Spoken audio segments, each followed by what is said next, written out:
另外，伫台北市哦，嘛是因为风真透传出袂少灾情哦。这元气百货公司玻璃是规片拢总破去，有真侪树啊，嘛是互大风吹甲倒去。伫台北市的信义区哦，甚至有一个保全人员，伊是互这个大风吹甲倒去，爬链倒，搁摔伫个涂骹，规个人都安尼昏昏去啊。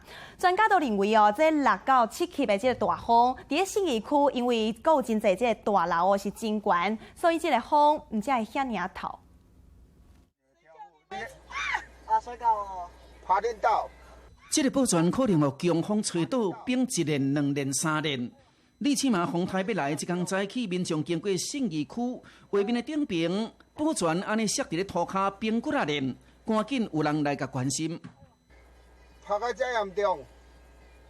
他好像撞得很严重。我去看看他吧。虽然用目睭看现场的风就无介大咧，但是车窗架落来，你就知影伊的威力。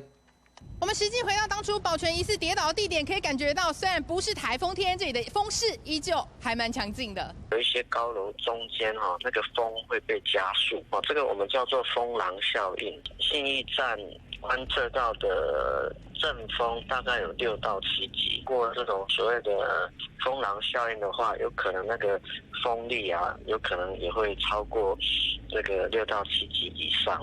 一般5级到6级的风，人来压雨伞就会徛袂稳。7级是轻度风台，8级到10级连徛拢有困难。专家判断，吹到迄天信义区测到的风力只有6、7级，假使佮加上风浪效力，人绝对会互吹倒。若是保全被吹倒，尾暗啊远去购物中心的邓世明也互强风吹甲破去。另外，草山顶悬强风因为减少地面的摩擦。 一丛一丛的树就安尼倒落来，甚至有一丛搁去缀着桥头北的人。不然巨大榕树不敌强风倒。虽然风台来时无人感受到伊的威力，但是事后才感觉到扫到风台尾厉害。民视新闻综合报道。